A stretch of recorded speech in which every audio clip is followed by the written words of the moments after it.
Yo, what's up guys? Your boy Nitrostorm here. Welcome back to Snowbreak Containment Zone. So as I promised yesterday, we're gonna be quickly talking about Haru Absconditus because I'm late, but there's still 23 days for the banner, and this video is just a quick discussion on whether or not she's still worth getting, because this is a rerun. Um, her initial banner was around 3 patches ago, I think.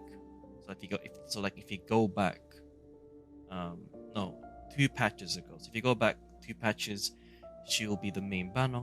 But in any case, there is a few things to consider, obviously, before you even consider pulling in general for any banner, and that is the amount of pulls you have. So, for example, we'll just keep using my own account as an example on whether or not I'm going to be pulling.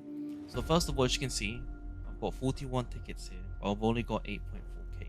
Now, as an extra, it's about 1.6k gems, or 1.6k of these to do a multi, and so you can just like approximate it to like 4 multis, right? Let's say 4 multis, and then plus 40 ticket. That's 8 multis in total. So that will just bring me enough to pity, but then I'll be missing out on pulling for the weapon.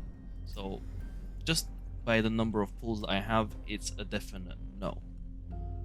Now, in another angle, depending on like how she performs, I would say that she still performs pretty good, but I think as the content progresses, as the content gets harder, just like all DPS, you kind of want to get her manifestations up pretty high, and so if you've only pulled her now, she's gonna start at M0, and her biggest manifestation, well, one of the biggest manifestation, is the M1, where you basically are able to activate the ultimate without consuming new energy every 10 minutes. So the 10 minutes is not what you consider. It's just the part where the first instance that you activate the ultimate, it's for free, and that's where you get a massive burst of essentially DPS, where the TLDR is once you activate the ult, you spam E until your ult flashes, and then you cast that ult for free, and then you spam E again until the ult flashes, and then you cast that, and the rest is history. But yeah, it allows you to create like initial burst compositions. Very helpful when it comes to neural sim and trying to finish um, bosses as fast as possible. But for those clears, you probably want Haru much higher than just Manifestation 1, because a lot of um well, I mean,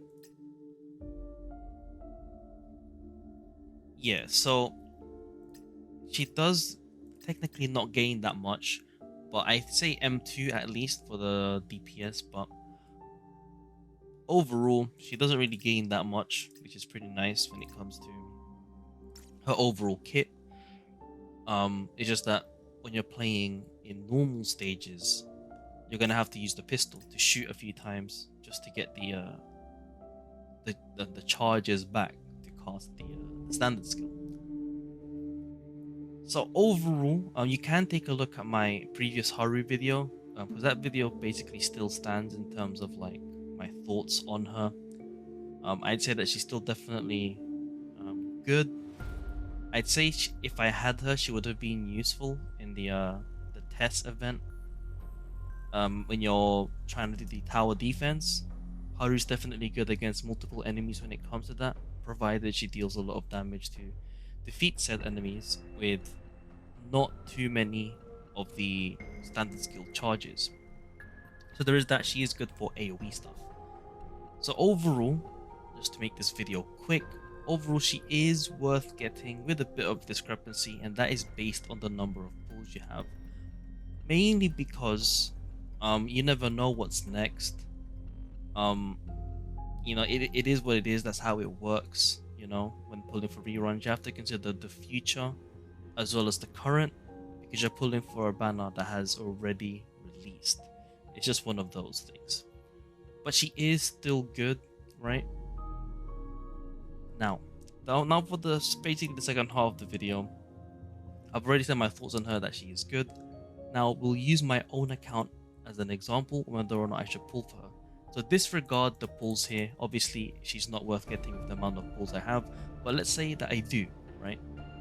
I will now base my own account on whether or not it's worth pulling. So first of all, the weapons that I have. So as you can see, I already have a DPS weapon for my DPS characters.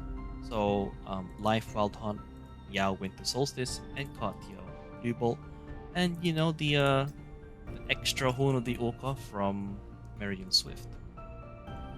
Now, taking a look at the operatives, I will just scroll all the way down to see the characters that I am missing. So as you can see, I am missing Haru, and I'm missing Chen Xing, if Cloud, and Fenny Coronet, right? Characters. So with this, my next step would be what kind of teams I can currently make. You know, if I were to split my characters into 2 teams, what can I make? So currently, I could either make. So the first team right now would be either Katia or Life Wild Hunt, alongside Acacia Kaguya support, and then the third character is split to either Cirrus or Chen Xing, or another healer like Yao. And then the second team, we'd be using Yao and then Moxie Shadow Card to capitalize on the crits from M1. And then lastly, the third character on this team would probably be Tess, assuming I get her manifestations up soon, and that will be a second team. So provided that I was able to create 2 probably good teams, I wouldn't say top tier, right? Like, it's not gonna get me. It might not. It's likely to not get me. Well, it might get me actually, depending on manifestation levels, equipment, and my skills. Like, it's a possibility that I could get top rankings in Neural Sim, right? But outside of that, considering the performance that the teams themselves could do, and the fact that I already have 3 damage dealers that are raised with the weapons, I would then conclude that I probably do not need Haru Absconditus. Obviously, she would be nice, because her damage is different to my current DPS. My DPS are Frost, and Fire, whilst her damage is physical. So that is an extra for me to consider. And then that next part would then be the amount of pulls that I have currently. And because it's too low, she's not worth. So hopefully that's like a quick introduction on my thought process when it comes to pulling for characters. And hopefully that gives you all an idea, depending on your current box, whether or not someone is worth pulling, new or not. In any case, if you got any more questions, do let me know down in the comments below. If you haven't understood, like if I didn't explain myself clearly, overall Haru is worth getting, but not a must pull, if that makes sense. Now she could be, there are cases where I was like, I wish I had Haru Absconditus, but that's more so a luxury kind of thing. But yeah, it's been your boy Nitrostorm. I'll see you guys in the next stream or video. Peace.